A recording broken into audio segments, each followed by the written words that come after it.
Hi,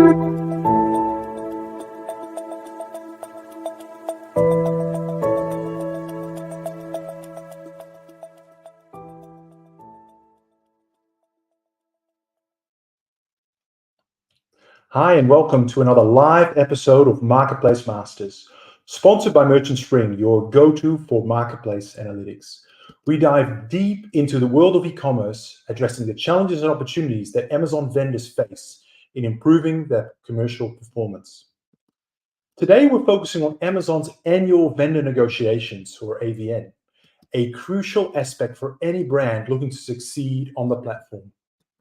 Over the next 30 minutes, we'll be exploring the complexities, strategies, and nuances of negotiating with the world's leading e-commerce giant.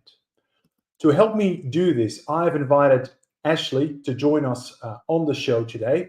And let me introduce him to you. So Ashley is the Managing Director of Podean Australia. Podean is a global Amazon agency and marketplace consultancy. And Ashley himself has worked in digital media, tech, and e-commerce for almost 20 years across multiple countries at both agencies, publishers, and a number of tech platforms. Ashley, it goes without saying, thank you so much for joining today's episode.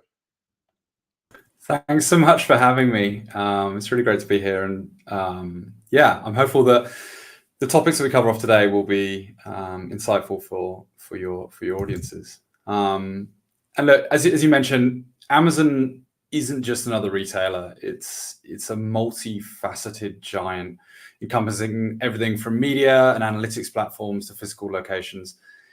This complexity adds layers to the negotiation process. And so the annual vendor negotiations, or AVN, is critical, albeit daunting at times, but a critical event for brands. So that's a great sort of setup here. So let's just jump right in. So our journey really begins with understanding the Amazon on flywheel.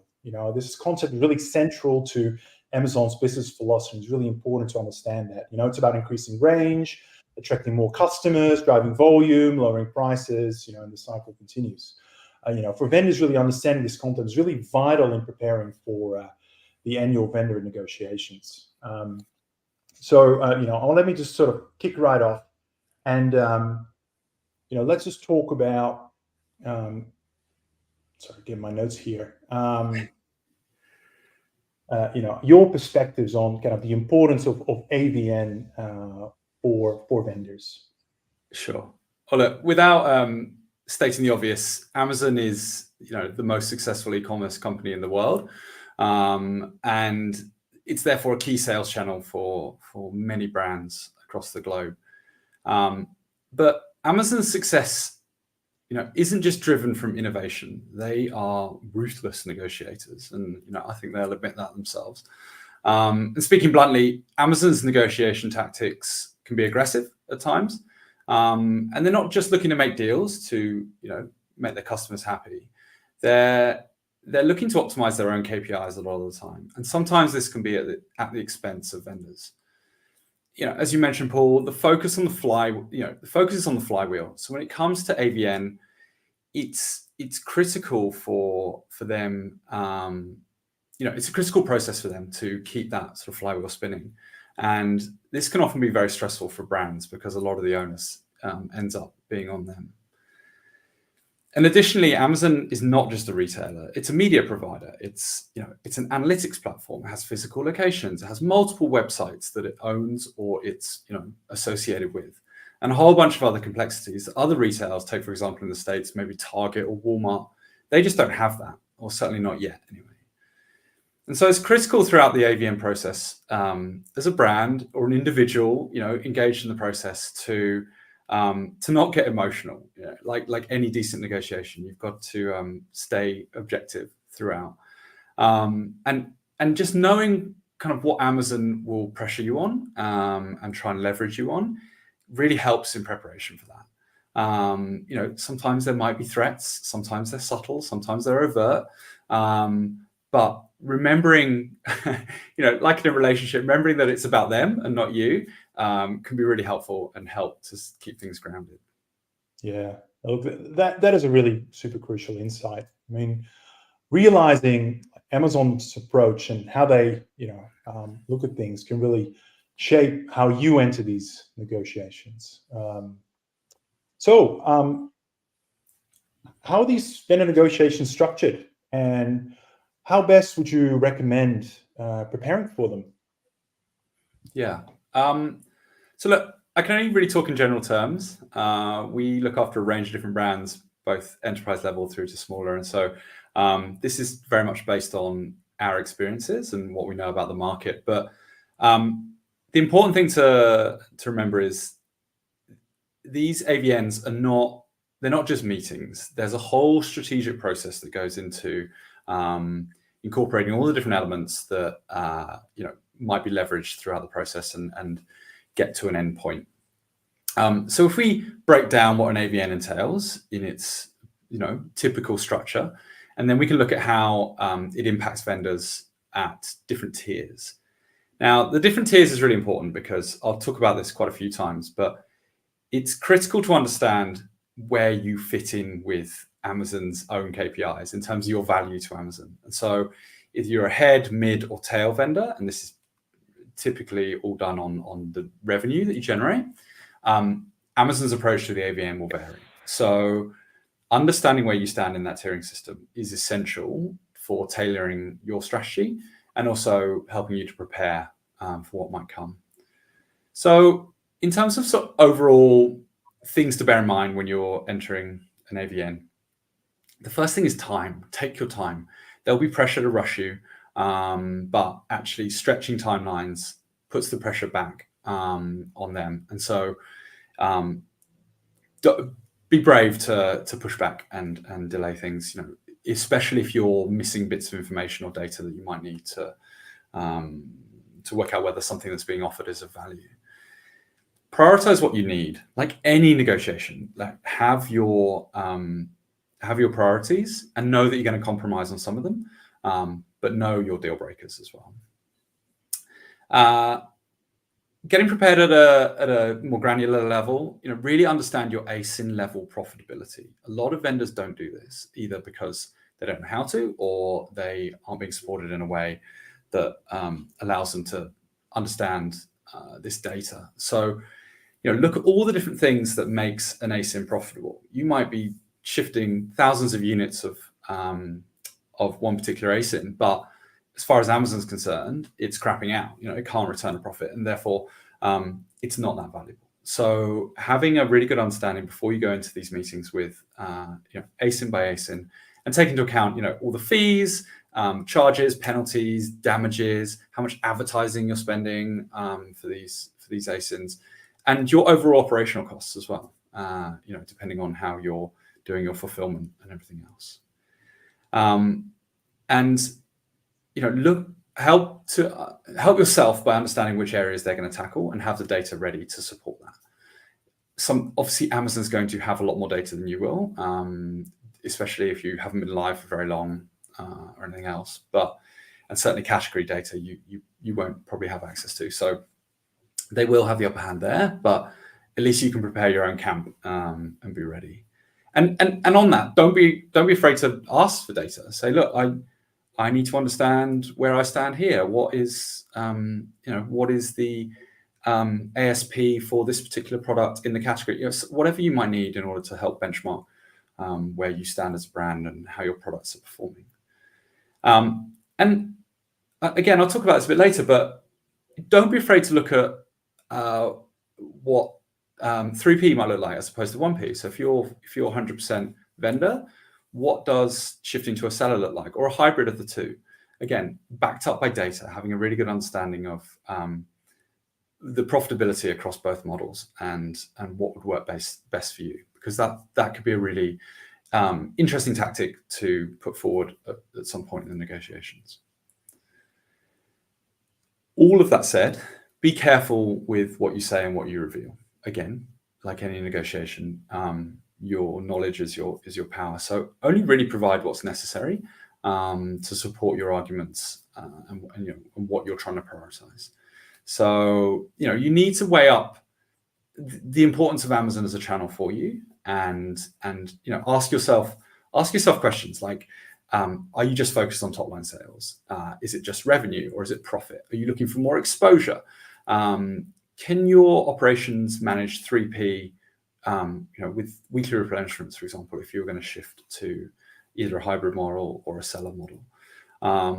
And do you have the resources, whether that's internal teams, agencies, all of the operational side of things, to actually deliver on what your Amazon aspirations are? You've got to be realistic about all this sort of stuff. Yeah, I mean, I think there's lots of key points here. I mean, I think big one here is really around making sure your strategy, aligns with that tiered position, understanding where you are and your overall business objectives. Yeah, preparation, like any negotiation. God, I sound like a broken record, but it's so true. Is just key, and don't rush into these. Don't get blindsided because you're not prepared. Take your time, prioritize your needs, understand things down to an ASIN level, profitability or whatever it might be. And data really is your ally. So perform your analysis, understand your profits, and really don't hesitate to challenge Amazon with what you find through that process. Yeah, look, that's such a powerful strategy, given that Amazon is such a data-centric business themselves, using data to really inform and support your own negotiation stance, back towards Amazon, crucial. So before we look at some of the other strategies, actually, can you talk a little bit more about the wider Amazon ecosystem and how a vendor might use it during these negotiations? Yeah, sure. As mentioned at the start, Amazon is not just a retail platform. It is a massive ecosystem that involves media and analytics and everything else. And so understanding this ecosystem is vital for negotiating an ABN effectively. Amazon's complexity, it can offer both challenges but also opportunities. So from their from everything from the management rotation cycle through to the tiering system, every aspect can be included in your negotiation. So a comprehensive understanding of this can certainly give vendors an upper hand, mainly through a greater understanding of what options you have. So again, depending on your size and objectives, not everything within the ecosystem will be relevant, but there could be an opportunity to invest in areas outside of retail media that help support a reduction in PPM. So for example, how could Twitch be used as a possible avenue to target new customers and create awareness at the top of the funnel? From a data perspective, consider how the Amazon Marketing Cloud, or AMC, can be leveraged to better understand how your promotional activity is delivering on sales. And if you're an enterprise level brand and using AWS as your data platform, there could be an opportunity to splice your first party data in with your advertising and promotion strategy. Taking this approach can develop a much more meaningful and targeted tracking strategy that also helps to understand organic sales revenue as a result of your Amazon activity.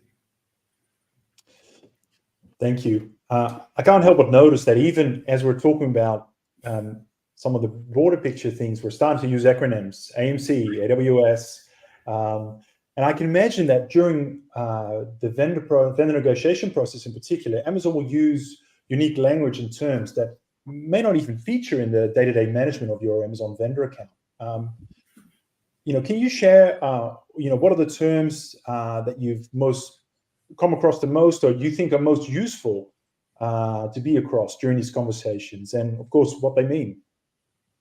Yeah, definitely. Yes, you're right. There's hundreds of terms, and we have a whole glossary actually on our website, which we update regularly to kind of help brands understand it as best as possible. When it comes to negotiation, there are certain ones that are used more than others, and understanding this will give you such an advantage. Basically, in the sort of cut and thrust of the negotiation itself, so that you're not having to take a step back every time and say, sorry, I don't know what that means, and then have Amazon have to explain it to you. So I think some of the key phrases to know, and I'm sure a lot of your audiences know these already, but things like crap, which is can't realize a profit, regularly used in negotiations. It's, as I mentioned before, you might have an ASIN that's doing really well from a top line revenue, but profitability wise, it's just not working. Lost buy box, so not winning the sale, and there's a whole bunch of factors that contribute to whether or not that is happening. And then other terms that are used quite a bit. So replenishable out of stock, or REPOS. This metric is used by Amazon to measure the availability of a product for sale on their platform. And it indicates the percentage of time that a product is out of stock and unavailable for purchase on Amazon's website. So it's quite a straightforward metric, but it's a key one. It's like, great, you're offering all these different products, but actually for half the time they're not even in stock. So why should we focus on these? That sort of stuff. Another one's freight on board, so FOB. This is the point in the shipping process where the responsibility for the goods being shipped transfers from the vendor to Amazon. So it's kind of a critical point of responsibility. And then following on from responsibility, you've got things like prepaid freight terms, which is they pay. So this is when vendors manage and pay for the handling of shipping of their products to Amazon. Or conversely, there might be collect freight terms, which is we pay, when Amazon handles the cost of shipping and the logistics with third-party carriers, and then deducts the freight allowance from the vendor's invoices based on the calculated average shipping cost. VIR, volume incentive rebates. I'm sure a lot of your audience come across this. So again, can take many different forms. So incentives or rebates, they're either fixed or based on a tiered percentage that Amazon negotiates with the vendor for buying additional volume. So these are often offered to vendors to incentivize them to increase their sales volume, which essentially benefits both Amazon and the vendor. So, but the exact terms and conditions of these incentives can vary, again, depending on your size and importance to Amazon, but they may include rebates, discounts, or other financial incentives based on the volume of products sold by or purchased from a vendor. And like I say, that's just a very small selection of some of the terms used, but it's important to remember that each term has specific implications. And mastering this language is akin to unlocking a strategic advantage in your negotiation and saves a lot of time on both sides. And it also means you're less likely to be put offside during face-to-face meetings, as I mentioned before, because you've taken the time to understand this kind of unique language that's part of Amazon's world. It's like deciphering a code, right? To better understand Amazon strategies. Certainly worth, maybe in the show notes, we'll put a link to that glossary that you have on your website, because I think it's certainly super useful. Lots of terminology there. There's sort of day-to-day, and then there's AVN terminology. It's a whole new game.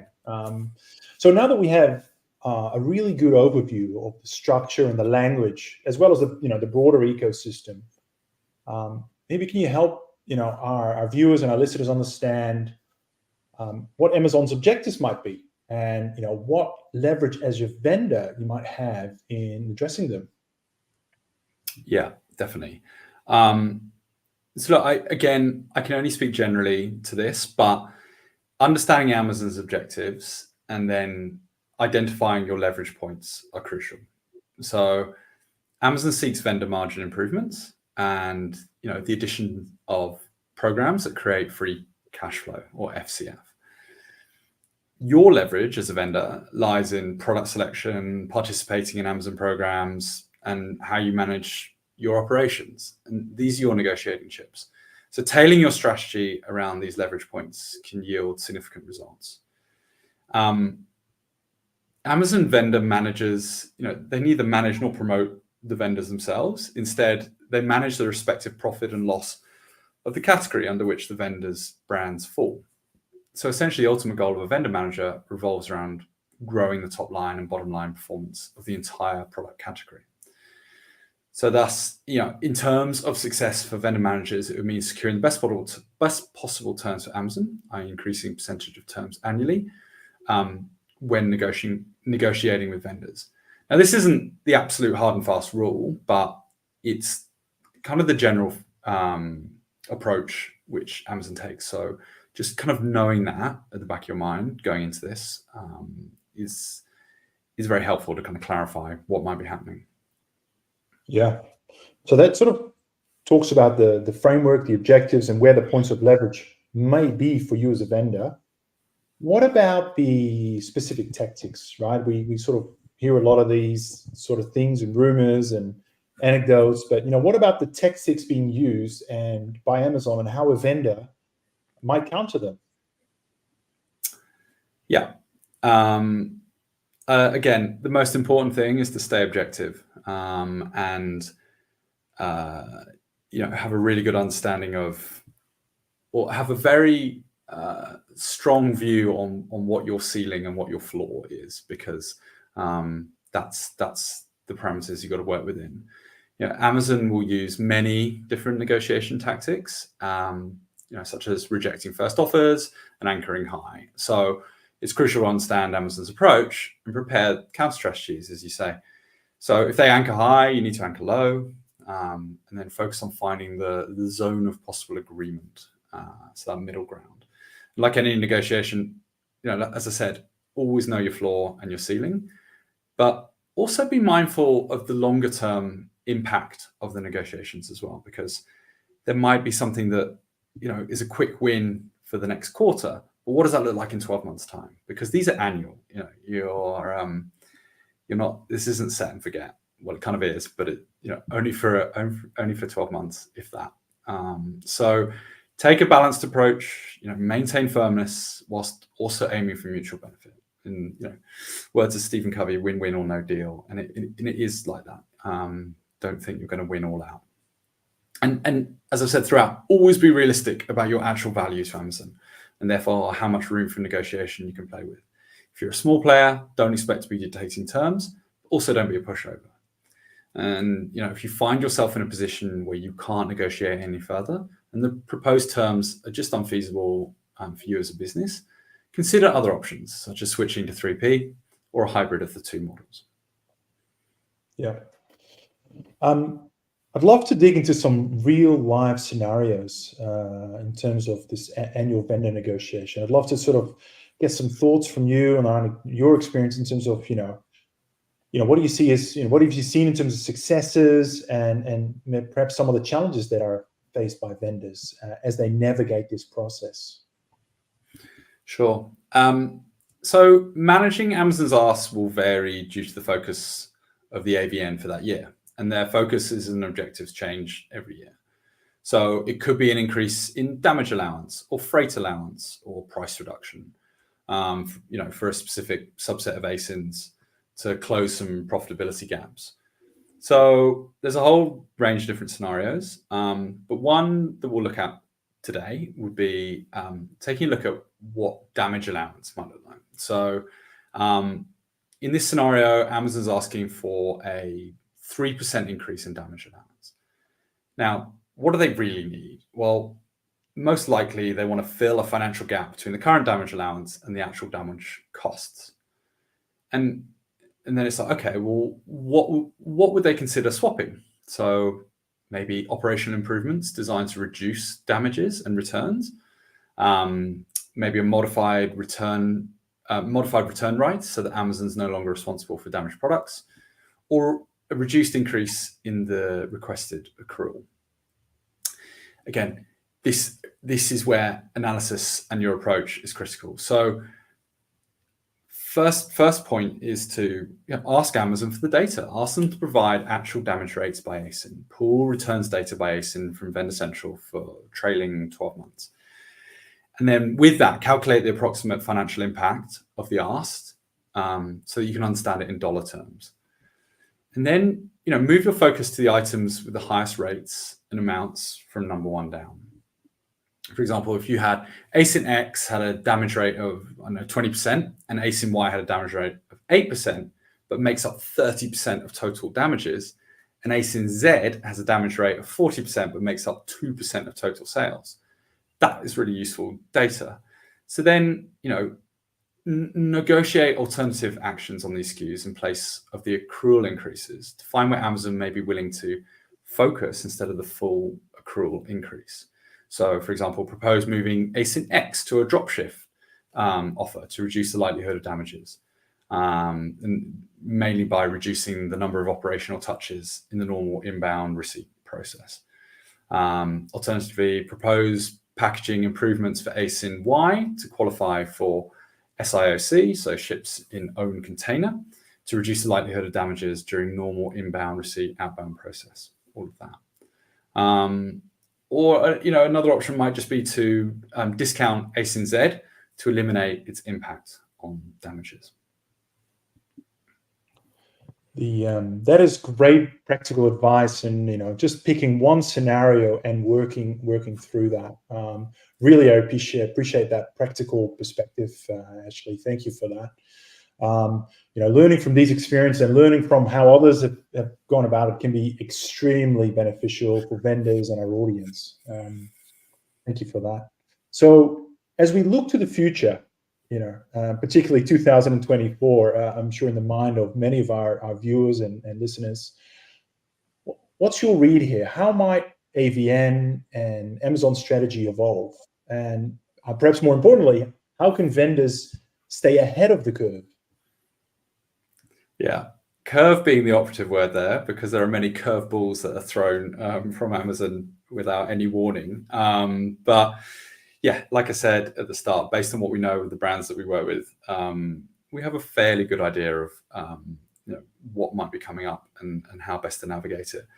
But ultimately, the overall digital marketplace, is ever evolving, and staying informed of macro trends, trickling down to micro, and adapting your strategies accordingly is definitely the key to long-term success. In Australia specifically, we've noticed a shift towards a much greater emphasis on profitability and range as Amazon becomes, much more established in the market. With profitability, this can take the form of much more direct demands of increased PPM, pure profit margin, or looking at other ways overall profit can be subsidized, i.e. retail support, e.g. brand weeks or co-funding deals, etc. Another point in negotiation is to review how products are bundled up and sold, as well as looking at Amazon exclusives. So we've seen really positive results for brands who are willing to be more flexible in how they bundle up products, typically minimum order numbers or combining variants, or offer Amazon exclusive access to a product range. With the emphasis on profit, there's also been a shift on the attitude and approach, which has become increasingly direct and less flexible, especially now that Amazon has established itself as the leading marketplace in Australia. So I've talked about it a few times before, but consider your options. Consider what works for your brand and your products for the long term. So consider how these shifts in strategy from Amazon's side are going to impact you. And so whilst it might work for this year, what does next year look like? And is being a vendor the right path moving forward, or is it a hybrid or a seller model or something between the two? But all of that needs a lot of careful planning and execution, and a lot of data to help support that decision. Yeah, and as you say, keeping a finger on the pulse of these changes is crucial indeed. So as we're about to hit the 30-minute mark, so as we wrap up, I just want to remember that negotiating with Amazon does require preparation, a really clear understanding of your goals, and a strategic approach. It's about, as Ashley said, it's about finding that balance where both parties can find success. Yeah, definitely. And, you don't have to do this on your own either. So, if you need guidance, don't hesitate to seek expertise. Preparation is the absolute key to success with this. And just asking Amazon for information as a start point is great, but then looking at how you can engage expertise to support you is a game changer, especially in these high stakes negotiations. Absolutely. Well, that's a great point to finish on. Before we head off, Ashley, I just want to thank you for your participation today. Thank you for your generosity and willingness to share practical tips and insights and bring a really unique perspective to the conversation today. I'm sure a lot of our viewers and listeners that will listen to maybe catch up on our on-demand episodes will find this extremely useful. I always ask one question at the end of every episode, and that is to ask you, for those viewers and listeners that would love to explore some of this more, maybe looking for some support or advice, what is the best way to get in touch with you? Yeah, so various different ways. Obviously got our website, podean.com, and then through LinkedIn, my details and all the other founders are on there, as well as the rest of the team. We're pretty active on LinkedIn, so yes, you would find it hard not to be able to contact us, I think, through the sort of traditional channels. So yeah. Excellent. Thank you so much, Ashley, and I look forward to catching up with you in the new year. Thank you. Thank you so much, everyone, for joining us on this rather comprehensive journey through Amazon's AVN, or annual vendor negotiations. Stay tuned for more insightful episodes on mastering your e-commerce performance in the digital marketplace, especially Amazon vendors. Until next time, keep navigating the e-commerce world with confidence and strategy. And for those of you gearing up for Black Friday sales and Cyber Monday, I hope the selling season is very strong for you. Until next time, take care.